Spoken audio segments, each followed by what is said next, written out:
In the quaint streets of Victorian England, where tea is poured and gossip flows freely, there exists a tale that lurks beneath the surface, one whispered about in hushed tones over scones and crumpets. It's the story of a seemingly ordinary woman, Amelia Elizabeth Dyer, whose life took a chilling turn into the realms of darkness and despair. But before we dive into the video, don't forget to like, comment, and subscribe to Crime Scene Archives for more videos like this. Join us as we peel back the layers of this unsuspecting figure and uncover the shocking truth behind her facade. Welcome to the curious case of Amelia Dyer, a story that will leave you questioning the very nature of humanity.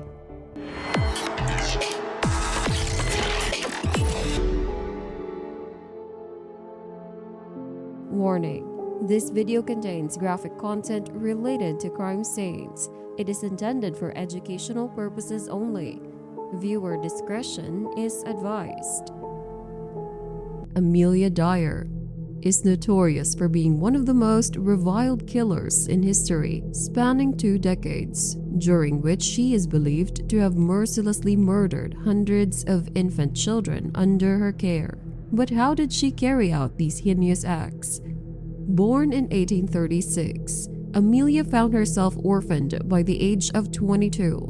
With her parents passing away, her eldest brother inherited the family shoemaking business, but for reasons unknown, Amelia became estranged from her family, leaving her without financial support and no claim to the business. At 24, she married George Thomas, who was 59 years old, and together they had 2 children. After her marriage, Amelia pursued a career in nursing and midwifery with her husband's support.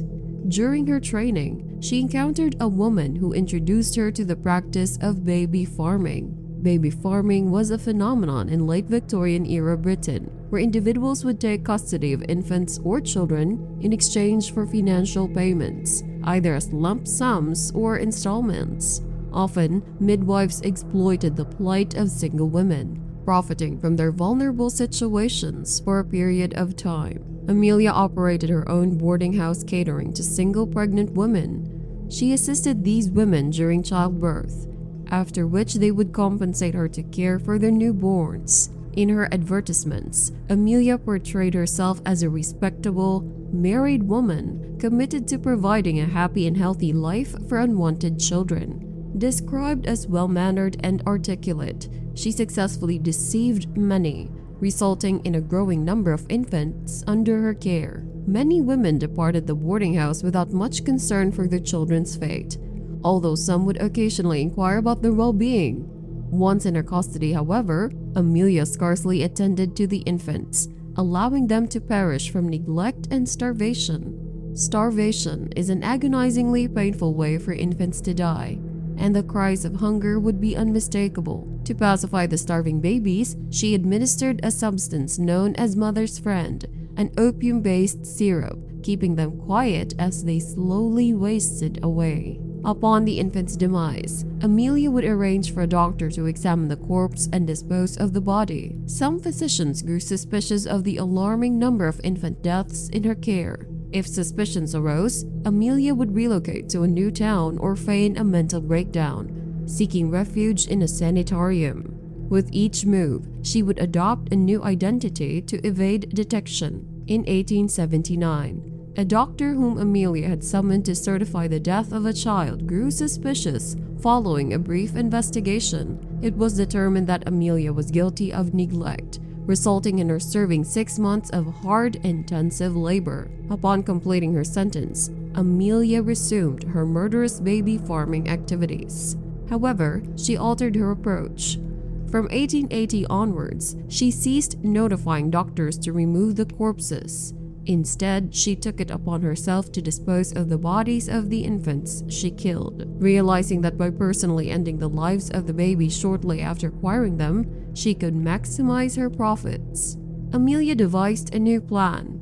She constantly moved around the city to avoid detection, assuming various aliases. Within hours of acquiring a new infant, Amelia would tie a rough white dressmaking tape around their necks, ensuring a slow and agonizing death.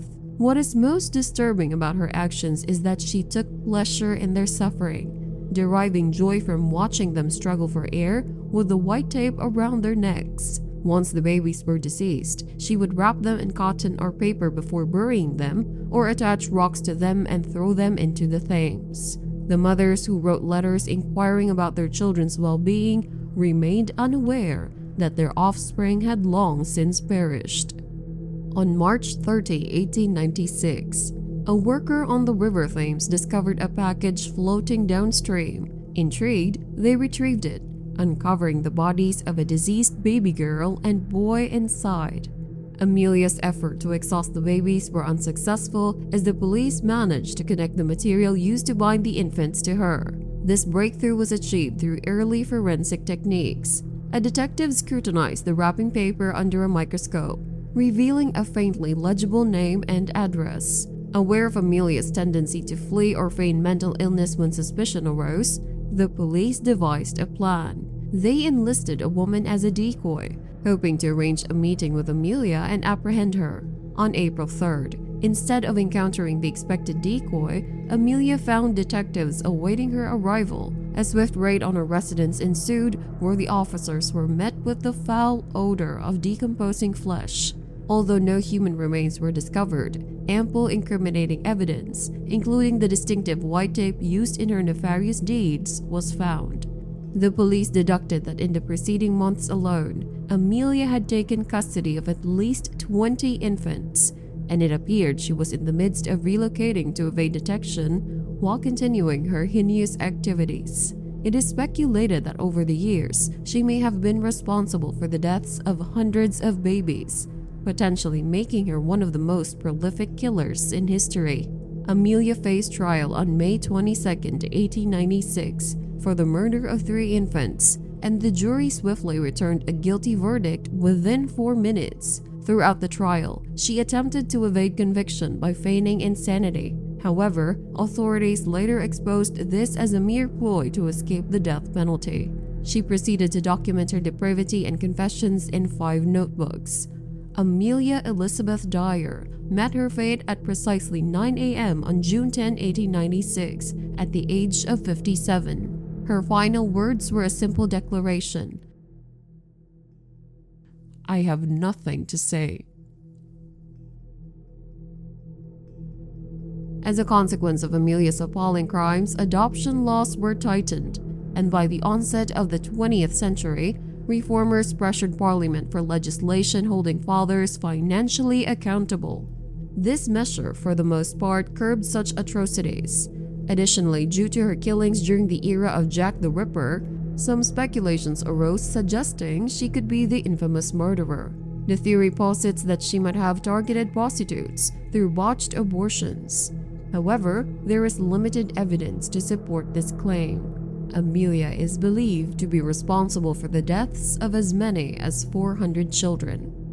As we conclude our journey through the dark and haunting tale of Amelia Elizabeth Dyer, we hope you've been intrigued and perhaps even unsettled by the secrets unearthed. Before you go, don't forget to like, comment, and subscribe to Crime Scene Archives for more gripping videos. And if you haven't already, make sure to check out our previous video about James and Lisa Goy, the tragic couple whose lives were cut short over a snow incident. You can find it on our channel, Crime Scene Archives.